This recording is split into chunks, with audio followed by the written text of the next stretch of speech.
Welcome નીલ Madhav electrical નીલોનિક્સ. આ મોનોસેટ માટેનું આપણે મેટલ બોડીમાં વોટર લેવલ કંટ્રોલર અને સ્ટાર્ટર મિક્સ આપણે બનાવ્યું છે. તો આનું સેટિંગ ફંક્શન કઈ રીતે કામ કરે છે તે આપણે જોઈએ. તો કે અહીંથી આપણે ઓન કરી શકશું અને અહીંથી આપણે ઓફ કરી શકશું. અત્યારે આપણા મેન્યુઅલમાં રાખ્યું છે, એટલે કોઈ પણ વસ્તુ સેટ કરવા માટે પહેલાં મેન્યુઅલમાં રાખીને સેટ કરશું. તો આ સેટિંગની અંદર આપણે જઈશું. આની અંદર 5 પ્રકારના ફંક્શન આપેલા છે. તો આપણે પહેલું છે તો સેટ બટનની અંદર જઈ અને OL લખેલું આવશે. OL એટલે ઓવરલોડ, એટલે કે એમ્પિયર આપણે સેટ કરી શકીએ છીએ. 1 થી લઈને 20 સુધીના એમ્પિયર આપણે સેટ કરી શકીએ છીએ. આ 1 HPનું છે, એટલે આને આપણે અત્યારે 12 એમ્પિયર સેટ કર્યા છે. આનાથી તમે પ્લસ માઇનસ કરી શકો છો. અત્યારે આપણે 12 એમ્પિયરની જરૂર છે, એટલે 12 એમ્પિયર સેટ કર્યા છે. તમે તમારા હિસાબથી જે SP કેપેસિટી પ્રમાણે સેટ કરી શકો છો. પાછું આપણે એન્ટરમાં જઈશું એટલે DR લખેલું આવશે. DR એટલે ડ્રાય રન પ્રોટેક્શન. જો આપણે જરૂર છે તો આપણે યુઝ કરીશું, નથી જરૂર તો આપણે એમાં 0 રાખશું અને પાછું આપણે એન્ટર દબાવી અને આગળ જઈશું. એટલે આવશે SI લખેલું, એટલે કે high voltage protection. High voltage પ્રોટેક્શનમાં આપણે વોલ્ટેજ 265થી લઈને 300 સુધીના વોલ્ટેજ આપણે સેટ કરી શકીએ છીએ. જો આપણે વોલ્ટેજ પ્લસ માઇનસ નથી કરવા તો કંઈ વાંધો નથી, તો 300 વોલ્ટેજ આમાં સેટ કરેલા આવશે જ. જો તમારે પ્લસ રાખવો હોય, માઇનસ રાખવો હોય તો તમે માઇનસ આમાં કરી શકો છો આ રીતે. અને અત્યારે 300ની જરૂર છે તો અત્યારે 300 આપણે મૂક્યા છે હાઈ વોલ્ટેજ.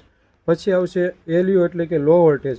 લો વોલ્ટેજ 150થી લઈને 175 સુધીના છે, તો પણ તમે પ્લસ માઇનસ કરી શકો છો. અત્યારે આપણે 150 સેટ કરી દીધા છે. પછી છે ઓફ ટાઈમર, એટલે કે OFT. આ લખાઈને આવે એટલે કે ઓફ ટાઈમર છે. 1 મિનિટથી લઈ અને 240 મિનિટ સુધી આપણે ઓફ ટાઈમર આની અંદર સેટ કરી શકીએ છીએ.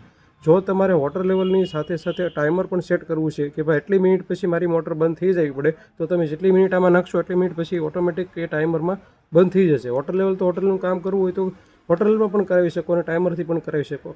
આ ઓફ ટાઈમરની આપણે ફેસિલિટી આપી છે.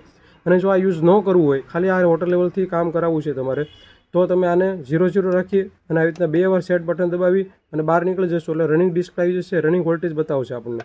અત્યારે આપણે અહીંથી ઓન ઓફ કરી શકશું. હવે આને આપણે ઓટોમાં ફંક્શન જોઈએ. તો ઓટોમાં આપણે વોટર લેવલ માટે જે અંડરગ્રાઉન્ડ અને ઓવરહેડના આવી રીતના 2 પ્રકારના સેન્સરિંગ આપેલા છે. અત્યારે ઓટોમાં નાખ્યું છે, આપણે અંડરગ્રાઉન્ડમાં લિંક મારી દીધી છે, કારણ કે અંડરગ્રાઉન્ડની અત્યારે જરૂર નથી એટલે માટે.